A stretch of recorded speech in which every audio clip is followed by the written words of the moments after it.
Welcome to the ROI Masterclass, the podcast where vision meets strategy and bold moves create measurable results. I'm Liat Siegel, interior designer and ROI strategist with 17 years of experience. I help businesses transform properties and ideas into high-performing assets. This show is specifically for real estate investors, hospitality operators, and boutique developers who aren't afraid to take risks, challenge the status quo, and demand a return on every decision they make. Each and every week, we talk with innovators and leaders across industries about the strategies and the insights and really all the unconventional thinking that turns potential into profit every single time. If you believe that smart design, decisive leadership, and strategic risk are the keys to real ROI, you're in the exact right place. Let's dive in.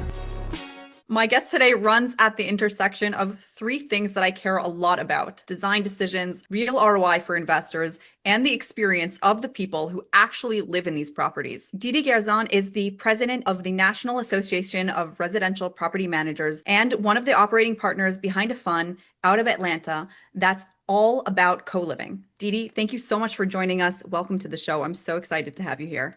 Thank you so much for having me, Liat. So tell us about your background. How did you get into this and how did you become the president of the association? Oh man, I hope you have time all day. But so I've been in property management for over 20 years.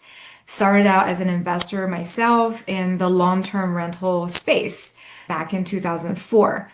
And I owned 12 properties, all single family myself, and I managed all the properties myself. And, I learned how to manage properties by making all the mistakes on my own property. So that was a good thing for my clients, but bad for me because I was terrible at managing my own properties, to be honest. But through that, I learned lots of lessons of what not to do, how to hold on to my money, how to take care of my properties, take care of my residents, and when to draw the line with the residents.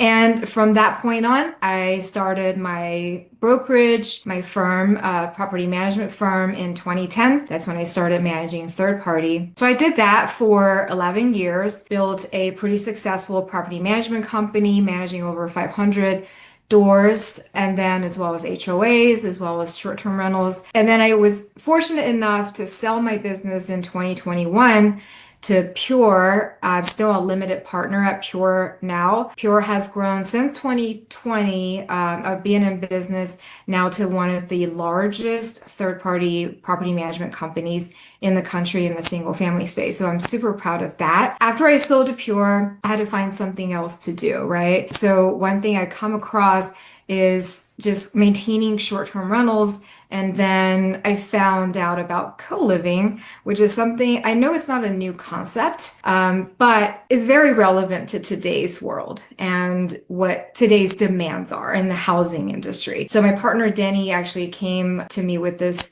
idea of co-living. Then we looked into it. We looked at PadSplit as a platform because without a good tech platform, managing co-living would be very difficult. You've got, one house with, let's just say, 7 to 9 strangers living in a house. How are you going to manage the relationships? How are you going to manage all these leases? I'll be honest with you, I probably wouldn't have jumped into it as fast as I did without PadSplit, the platform, being there to help. Fast forward from when I found out about PadSplit 3 years ago, we now own PadSplits ourselves. I also manage for some of my favorite old clients who allowed me to convince them to turn either their long-term rentals into PadSplits or their underperforming Airbnbs into PadSplits. And it's been an incredible journey, and I've learned so much along the way. And I'm sure there's plenty for me to learn. For sure. What was the one thing that you learned that was the turning point for you? Because you had mentioned all the challenges that you faced in the very beginning. So I'm curious, what was that turning point that took you from, really struggling to then selling your company and becoming one of the largest third-party platforms in the country? Yes, man, there were so many lessons, but I think the turning point, so there are a couple of things, right? The first is to grow a business, any business, as a matter of fact, if you want to scale it, there has to be systems and process in place because as an owner, unless you want to be self-employed for the rest of your life and you're the only person working in your business, you gotta have systems and processes that you can then bring other team members in to help you run different aspects of your business. Without that, your business can be small. Some people choose to do that, but if you want to grow a business, have a larger business, and have some time for yourself, like where you become a true entrepreneur instead of self-employed, right?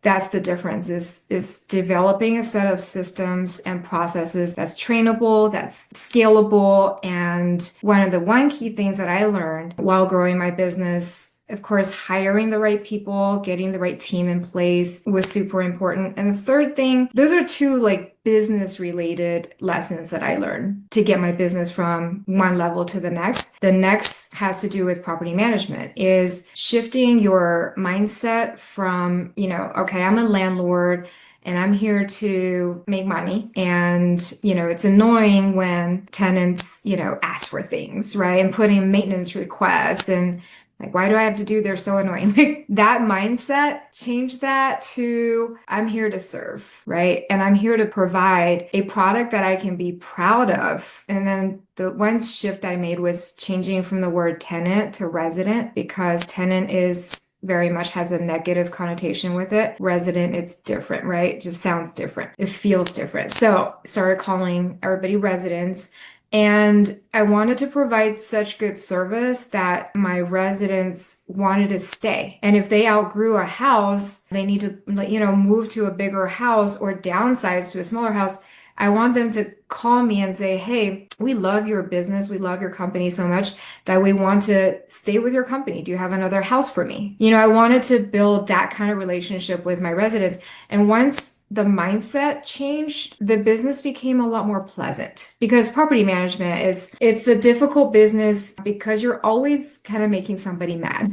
If we're like the owners that we work for, in order to make the residents happy, we're spending the owner's money. And then sometimes we have to, unfortunately evict a resident because they can't afford to pay anymore. So you're doing what you're supposed to do for owners, but then you're making the resident not happy. So we're in the middle of two sides that, really if we could unite the two of them, right? And say, hey, owner of, investor, if we work together and all, have the same purpose of let's make this the best living experience for your resident, then the resident will love it there and they're going to have more respect for your property. They're going to want to stay. So they're more motivated to pay on time and it'll become a really ideal relationship. So just it was important for me to first have that mindset for myself. And secondly, to educate my investors on that mindset. Because at the end of all that, right, the purpose of this show is talking about ROI. So what is the biggest expense on any investor's P&L when they have multiple properties is vacancy. So when you have a mindset of let me provide the best product and best experience possible for my residents, your ROI will go up as a result because your resident is going to want to stay. Right. And your customer lifetime value too, right? Especially if you're giving them the next property that they can grow into, then you're expanding your customer lifetime value and their satisfaction to stay with you long term. Mm-hmm. Yep. And that is the philosophy I still live by, even after I sold my long-term property management company.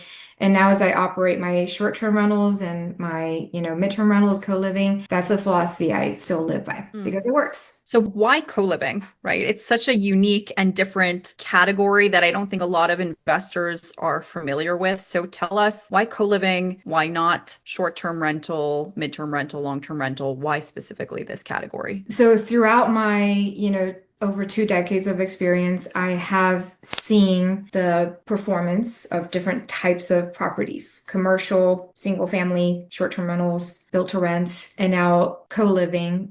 As an investor, just as a pure investor perspective, co-living by far has given me and my clients the highest returns. And also, in addition to that, the market really demands it right now. Not just the market, but our economy. Over the last decade, the rent, affordability of, just the entire country has become less and less affordable, right?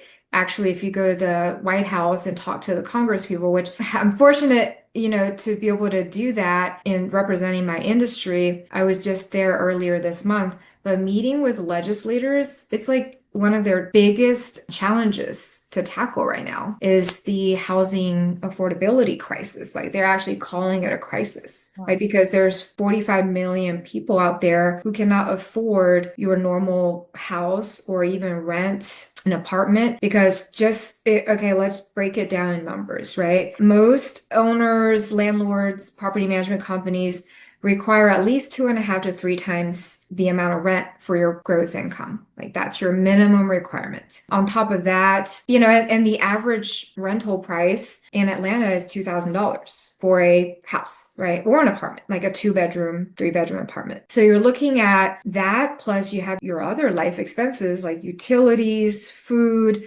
transportation, all of your expenses just to live. Someone has to make a minimum of $70,000, right? Just to have a roof over their head and food and keep the lights on. That's right now the minimum requirement. Bare minimum. That kind of life. So there's a huge part of the population that don't make that. They're your minimum wage earners. We have a lot of people like factory workers, even teachers, you name it, right? There's just a ton of people who cannot afford. Over the last 3 years, I've had the opportunity to come across and to meet a lot of the people that live in our co-living homes. And I'm just learning like a whole other side of our society where there's so many struggles that we don't live, right? And so there's not a lot of awareness, but I become very aware of all their struggles and what they have to go through and what the things they worry about, which is when their next meal is going to be, right? It's so different from the world that some of us are used to. So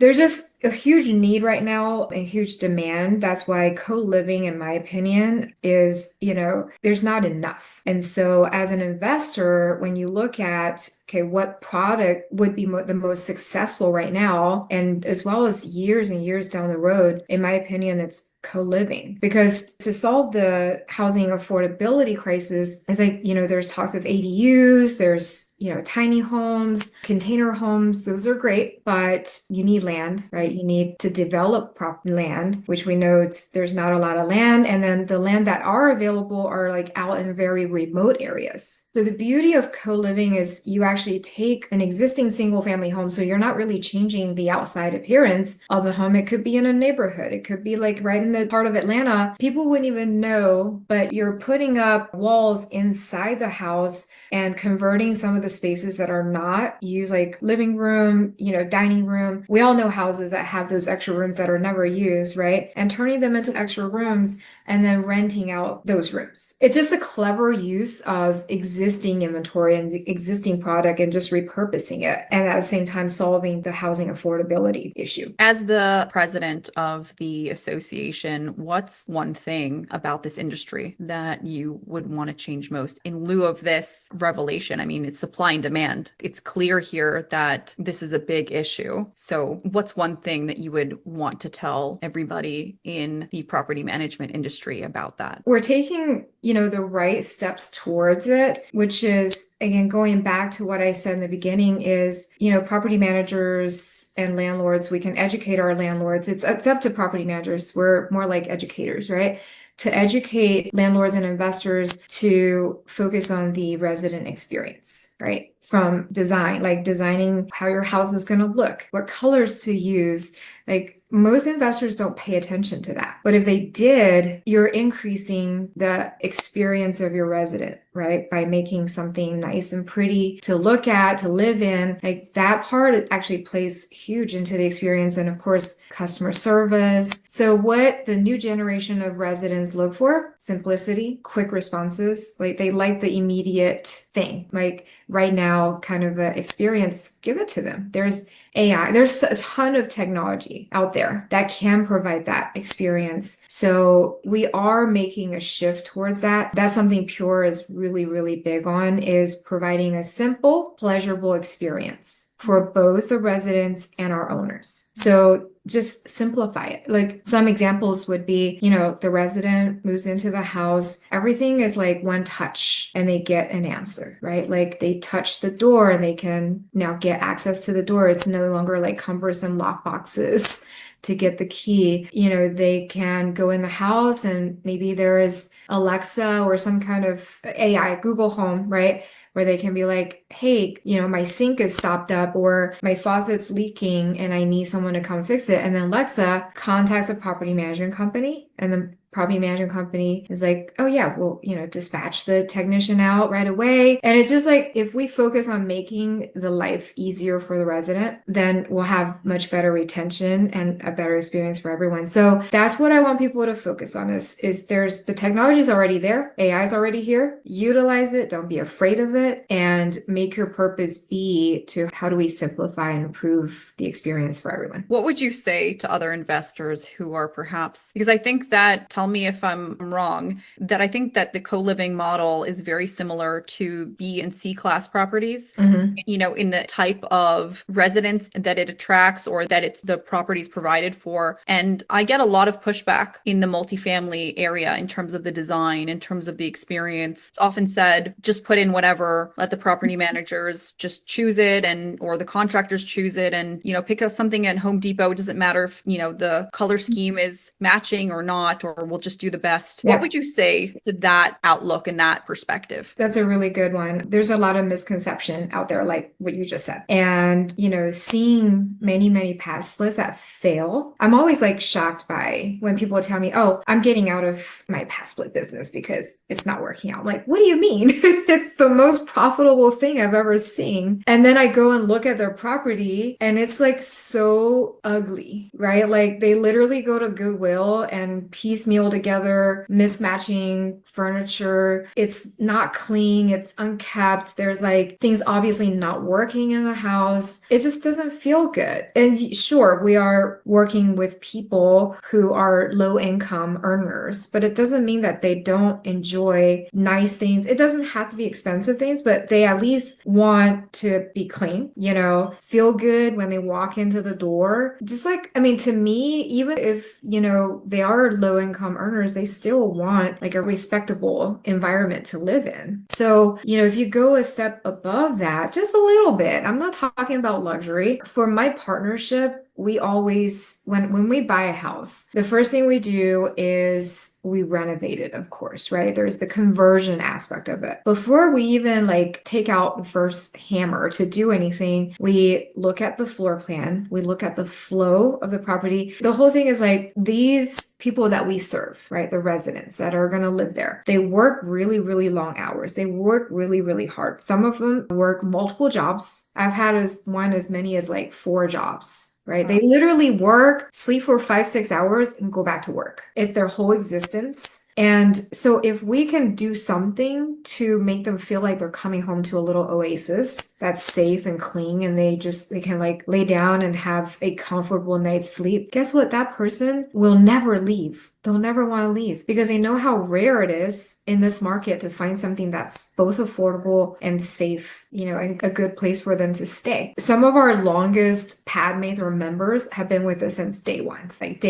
and they're still there. Many of them. Wow. We have very, very low turnover because, and the only, the biggest reasons that people leave us, they are able to afford, their own place now and they need a bigger place or they got married. So it's like life events happen and they move out. We rarely have people move out because our house has fallen apart and they no longer enjoy living there. So to me, the first thing we look at is, does this space flow well, right? We want to make sure it's not cramped. Like we want to make sure there's plenty of lighting. You don't want to walk into a house and it's dark and it just gives people like a bad feeling. So I know that a lot of people are like, well, you can't put your own, what you want to live in to translate to where like your investment home. Like, you know what I mean? Like you might not never want to live in your investment home. But to me, it's like, I want to walk in at least and feel good. It doesn't have to be a huge space, but I want to feel good. And feel safe. So, and feel safe and especially clean. with other people, like other strangers. You want to feel like everybody's there. in your home still. Yes, yes. Like no narrow hallways, make sure there's plenty of lighting, windows, like those are all very important things. In addition to that, we make sure like the furniture is actually nice. Like there is, it's all new, first of all, no goodwill for us, but not just new, but it's comfortable. It's not going to break on them. The biggest thing that we care about is mattresses. I always spend the most money on mattresses. I want it to be thick, memory foam, like very comfortable mattresses because I want them to sleep well. And room darkening shades, like that's another thing we do. And to me, it's like always some kind of greenery art. Like it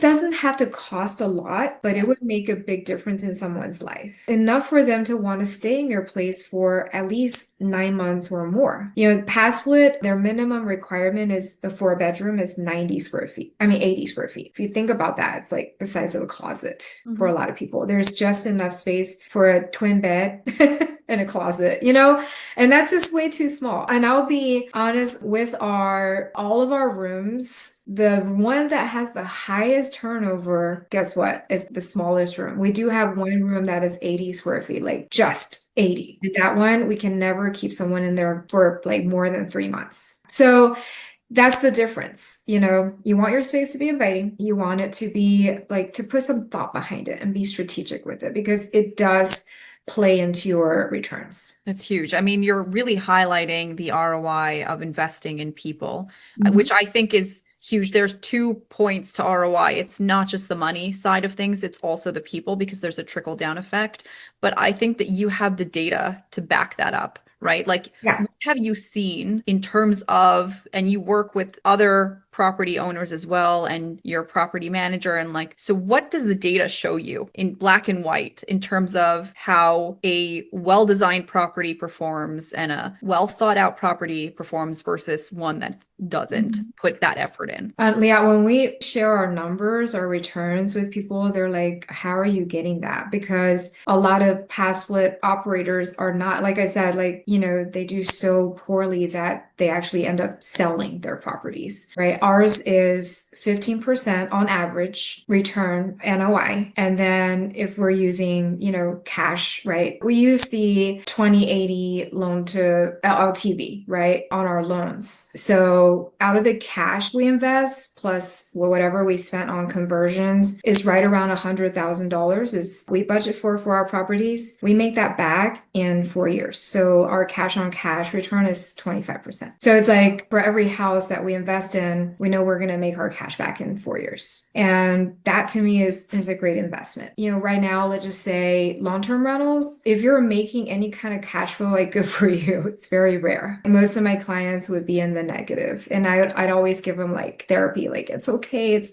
long-term rental for a purpose. You're holding on to this so that in 20, 30 years you can cash flow. But they're really building on market appreciation, right? So you're looking at 5 to 7% on the long-term rental, right, as your return. On the short term, like the other product is Airbnbs. Right. So Airbnbs used to do really well. Like people were enjoying returns in the 20% range. But now the Airbnb market has saturated so much, especially in the Atlanta market, that if they can get 10%, it's good. Because the expenses of operating an Airbnb is really high. Like management fee is high, cleaning fees are high. And of course, you have to keep that property in tip-top shape to get those 5-star reviews. So it's just very, very expensive to maintain and operate an Airbnb. That's going to eat into your profit margin. I have a question about that specifically. Do you think that so many people have flooded the market with Airbnbs that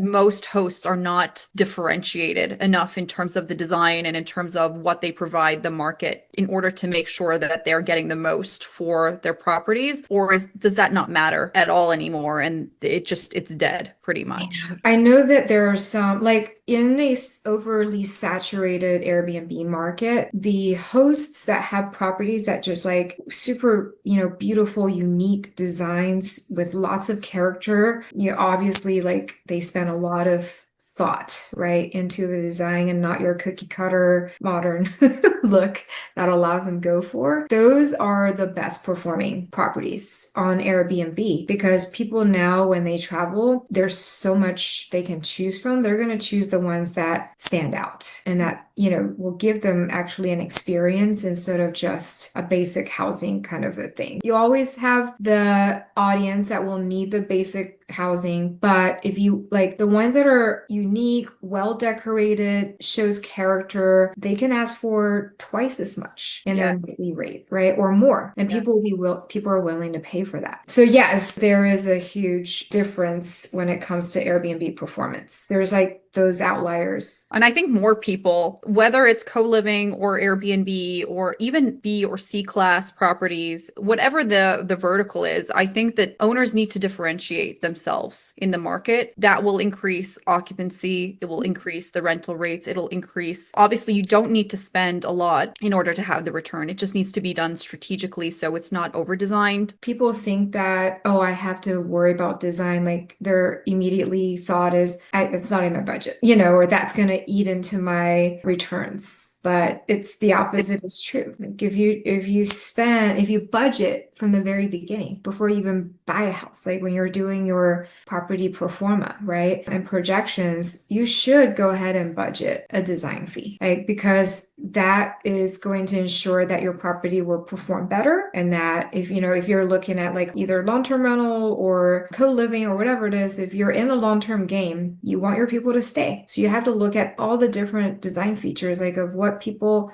want. One, what are they attracted to now? Because that changes all the time, right? Like today's residents want different things from people 10 years ago. They might want more technology and more like different features, right? I mean, I think, investors really that's one area where I don't think a lot of investors think about because they're so like cost conscious. But that's such a short-sighted thing, right? Is to like try to save a couple $1,000s in the beginning. Like if you did it the right way, you could save tens of thousands or make tens of thousands more. Exactly. I mean, you just look at audit properties all the time. And just if you think about the nightly rates or weekly rates, even a small percentage, either in the number of people booking, so your occupancy goes up, or the rental rates, you're talking, it could be at a minimum of $40,000 a year just by a few tweaks. We just had an amazing investor on our podcast, Sharif Medwar, and he was telling me how after a 15-minute conversation with me, he made one tweak that increased his bookings by 30%, which equates to $400,000 in additional profit. So you have to spend a lot in order to make these tweaks. And when done strategically, whether you hire a designer or you don't, but having some sort of playbook that that this is the strategy that we need in order to execute and get the best experience for everyone to achieve those results, that's the ultimate goal here. Design is never, like, I don't even like the word design because I think it has a negative connotation. I need to rebrand it somehow. I'm thinking how to do that because every time I mention design, people are like, oh no, I don't need to. Because it's like associated with the word luxury. expensive. Yes, exactly. So strategic upgrades, optimizing your CapEx, right? That pro forma and going through every detail and, doing a line item list of all the things and upgrades that you're going to make that will map to the highest uplift. I think that is the goal, not the design. And you're creating a playbook. Is that right as well? You have a fund and you're also going to be educating other investors on how to do this themselves. Tell us more about those things. Yeah, sure. I myself, Danny Faircloth, who's one of my partners who brought this whole idea to me in the first place, and Peter Pasternak, who's, another seasoned investor. The three of us have bought properties together. We've, been doing PadSplit together, and we're like, you know what? The demand is huge, right? And we need more people in this space to go and buy and provide more products to the population. But the key thing is like not just more investors in this space, but more educated investors, because they're, as during our conversation, we talked about investors who don't understand how to do this the right way, and then they end up failing. And and then they exit. Like there's so many PadSplits right now for sale because of that reason. And that's inventory off the market that's no longer available to people. So we see a huge need, both, of course, inventory, right? And also a huge need to provide education to people who might be interested in co-living. So we are going to come out with a webinar series, just focus on the education piece of it. The first one is going to be July 9th at 3 p.m. Eastern Standard Time. I'll share details with you, Leah, once we have that. And then we'll have guest speakers come on, like different experts in different fields, all having to do with co-living, to share their insight and experiences to further educate the audience. And then we do have a fund as well. And that's really just to raise money so that we can continue to do more, buy more houses and put more inventory in the market. What specifically are you going to be teaching in your webinar, in your courses, about how to actually succeed, right? Mm-hmm. And I think it's such a huge tool, because if there is a high potential, like any industry, for failure, I think the biggest key is having a partner, somebody, a guide that can really help you take it to the next level and make sure that you succeed. The webinar will focus on, some main areas of how to find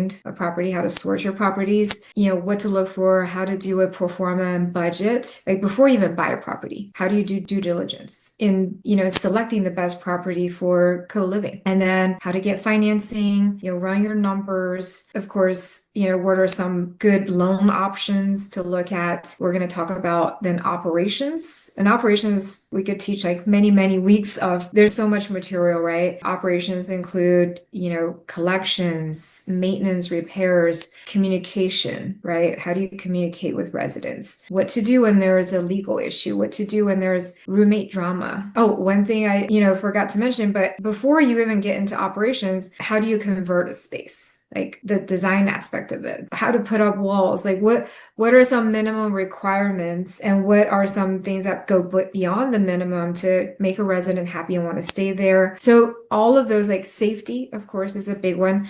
And then ongoing operations, but all of the topics will be around how to make your co-living or PadSplit business successful and have healthy returns, so that, you can go out, do more and more and build a really, really great asset portfolio. So that's what that's about. And then we're not experts on everything. I know property management. Peter is great with accounting and finance, and Denny is, real estate expert. So the three of us will offer our insights and experiences on that. But for other, expertise, such as design and layout, we will, rely on people like you. We've got insurance, we've got finance experts. So we'll bring guests in on our webinar to give their advice as well. Of course, like the information that we share on the webinar is in 1 hour. It's hard to get into like super nitty-gritty details. That's why we are going to develop a playbook, which is going to outline every single thing that someone may need to launch their first PadSplit property. Things like house rules, welcome messages to the residents, what to do, like to set up on PadSplit, what a list of furniture that you can buy on Amazon that's, worked well for us. So it's going to have all of that information in there to really help someone, like a do-it-yourself person, to get started. Amazing. We can't wait to integrate our ROI playbook with yours and, help more of your community. What's the ultimate dream? Because that is so cool. That's an hour jam-packed with so much information to help somebody get started in this really amazing opportunity. What is the dream? What happens next for you, for the fund, for the partnership? So there's two parts to this. Is for the webinar, we want to just keep that going as an ongoing education tool for investors. We'd love to do more even outside of the Atlanta market and be able to travel around. The webinars are online, but we would love to, maybe do some 1 day, 2 day seminars, traveling across the country, and just, bring everybody who's in the PadSplit co-living space together and share information. Because to me, being a part of NARPM has taught me that, right? Is the success of your business has to do with the community that you build around you in that industry. So right now there is a community out there, but it's still growing. growing. It's still small. Personally, I would love to see like a bigger community, more accessible to people. And, one great way to do it is through in-person conferences, right? So it's like you're sitting next to somebody and you're sharing your war stories, you're sharing your experiences, and you're learning from each other. You're sharing forms, you're sharing paperwork. Like, it's just great, right? Vendors, that's the kind of community I envision building through this platform. And then, just growing our fund and being able to provide more products out in the market, getting, more investors educated with PadSplit so they can not just do it through our fund, but do it themselves. Our fund would be a great place for somebody who's never done it before. They don't really want to do it themselves yet. Our fund is a great way to, one, become an investor right away, right? And learn along the way, like hands-on. So there are a lot of people that would rather do that than to, read a playbook and do it themselves. Just kind of allowing, regardless of people's appetite or what they want to have time to do, what they don't have time to do, just provide something for everyone to be a part of. Wonderful. That's very exciting. If there was one question you wish I would have asked you, another piece of information that you want to share with our audience, what would that be? You may have gotten me on that one. You asked me some really good questions. The question would be, if I don't know anything about real estate investing, but after hearing, information about co-living and PadSplit, I'm going to do that. Where do I start? Right. So I would say go on padsplit.com. That's the first thing. Second thing is join our webinar that's coming up on July 9th. We really do believe in education. And I mentor a ton of people for free. So does Peter, so does Denny. We believe in giving. So on the webinar, you're going to get a ton of free information that we spent years and a ton of money to learn, right? So it's going to be not surface level information. It's going to be really good, practical information you can take and start implementing. So definitely join that webinar. And the last piece of advice I would have for investors is don't wait until you have all the information to do it. Because for us, we didn't have nearly enough information, but we know that the demand is there. We know that if we focus on the philosophy of providing a good product for the market, that we're going to do fine. We'll figure it out along the way. So there are a lot of resources out there already that people can lean on, or just say, don't be afraid and take that first step. Amazing. Thank you so much, Didi, for sharing your knowledge, your wisdom with us. If our audience wants to get in touch with you, how can they do so? My email is D as in David at perfectstayrentals.com. I'm also on Instagram, and then that's probably the best way. I'm on LinkedIn as well. We'll put all that information in the show notes. Thank you so much for joining us. What an amazing episode. Thank you so much, Leah.